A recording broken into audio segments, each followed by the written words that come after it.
So on night 3, it had been another 2 weeks for our session, and we got everyone back together. We're back in the Curse of Strahd, and we're going through the death house. And Graham had just opened a door to see this dark figure standing over a bassinet. And as he gets closer, she turns and looks at him. And before he has a chance to really react, she possesses him. She dives into his body. And everything goes dark for him. Meanwhile, across the hall from this room, Rick, the party's kind of taking a moment to get their bearings, get everything together. And so she decides to start looking through these books. And like I said, she'd found a journal. So she pulls this journal out and starts reading it. And apparently, it's from the owner of this house they're in. It's a nice leather-bound journal, and it goes into reading about his lifestyle and this new nursemaid he'd hired. And unfortunately, his untoward little affair with this nursemaid behind his wife's back. And unfortunately, through this tryst, a baby was conceived. And at the same time, Graham is experiencing this through the eyes of the nursemaid, because that's who that dark figure, that specter was that he saw in that room. And so meanwhile, I'm reading this to the party from Rick Ven's perspective, reading it in the journal and telling it to Graham through his own eyes as he's experiencing it. And the lady of the house hates this child after it's born. Just, of course, it's out of wedlock. It's from infidelity in her own marriage. She's not going to like this child, and because of that, she treats the nursemaid rather horribly, just nasty. And yeah, I mean, I guess someone could probably get that. They could see that. So yeah, things go on in the journal, and it gets worse and worse for the nursemaid, and it's just not a happy story. And the abuse, the belittling, the always worrying and looking over her shoulder. And it carries on for a while to a final entry in the journal where the nursemaid is so happy that the lord of the house has decided to tell her that if he comes with her this evening, he's going to take her away and meet with some of his friends, and everything will be better for her. And she's so happy. She's just thrilled. And then late that evening, he comes to her chamber and meets her, and he's wearing these odd robes that she's not seen him in before. And he takes her down into the basement of the house. And that's where the journal ends. So we'll see what grows from that. So they continued on for the evening. They're up in the 3rd floor, and they're searching around.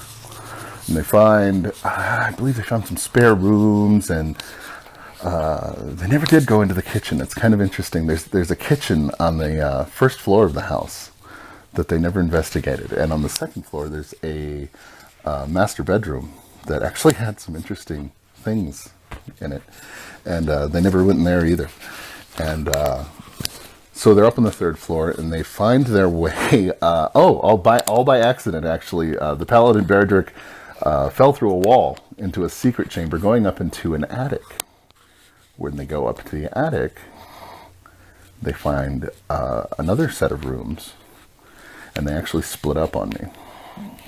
Meanwhile, so back on the 2nd floor, it was Agmond, our warlock, and Berdrick still searching around. They find, they come into this closet. Agmond did. He's a little crazy, you know? So he just starts reaching around and touching things, looking through this place.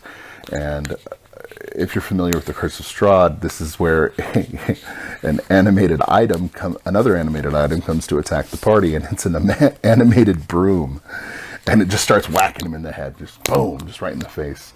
And so initiative rolls up, and they start fighting this broom. He starts fighting this broom. It's a little closet. It's not like there's a ton of room for the party to spread out. And at the same time, Graham comes to from his ordeal with the nursemaid, except now she's a full-fledged specter, and she's attacking the party. So they square off against the specter, and at the same time, he's squaring off against this animated broom. And I'm running a two-phase combat here, two separate combats, essentially, as they fight this broom and this specter. And again, I apologize. I don't remember the specific details, but they do get them down. Everything gets taken care of all right. And then they'd gone back up to the third floor, and they come across the children's rooms in the attic.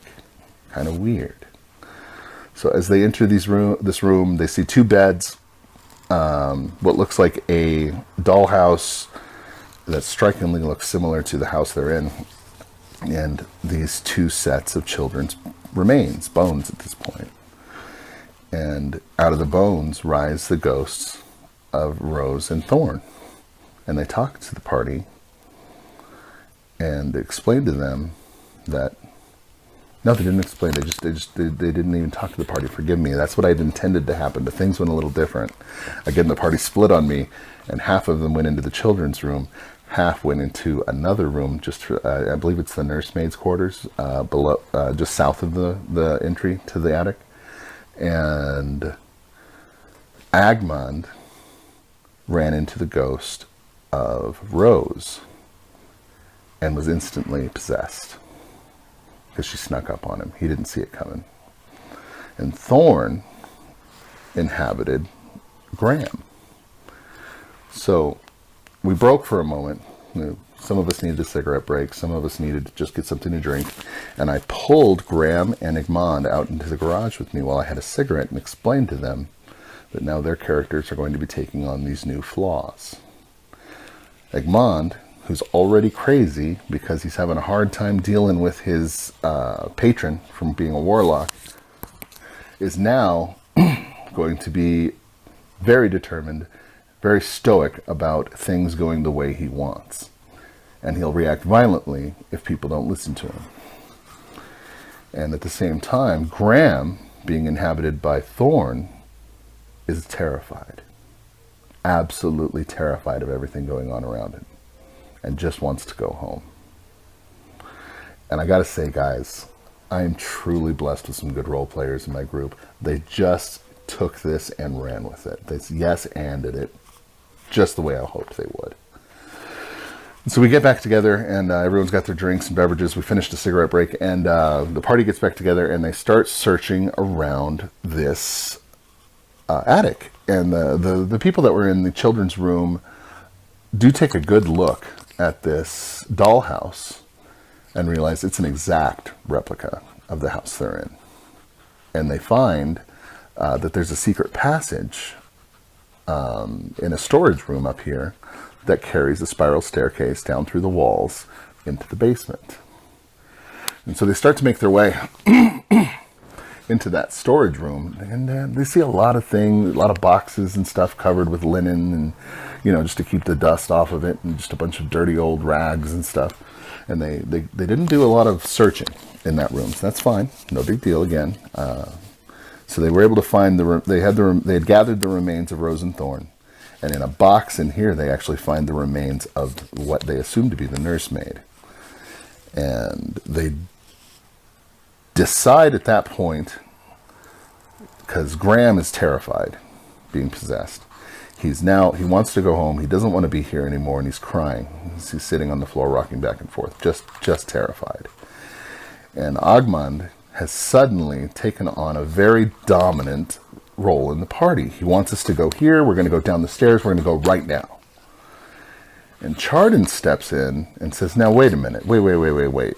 Why are you suddenly telling us what to do? He wants to go finish investigating and searching around.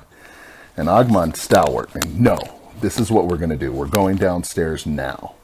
And he's starting to kind of square off against the party. He's getting ready to attack. And typically, I am very against PvP in my parties. There's not a whole lot it can add to a story, in my opinion. So unless it's played out very well, I don't do much with it. I kind of discourage it. I don't go anywhere with it. But man, this was lining up hot and heavy. And not to mention that Chardon, our dragonborn fighter, and Agmond, our warlock, possessed warlock, who's already freaking crazy, are now squared off against each other, and it's just about to go down. They're sitting right next to each other at the table. I'm wondering if it's going to get hot in real life. And that they finally agree, no, it's okay, and Chardon eventually does back down, and they go down into this basement. And as they go down the stairs, they encounter some smell. Something sickly sweet, just like kind of a doesn't smell good. And as they get to the bottom of the stairs, we'll find out in the next video. Guys, thanks for watching. If you like what you saw, please like and subscribe. Comment below, and we'll see you next time. Thanks for watching.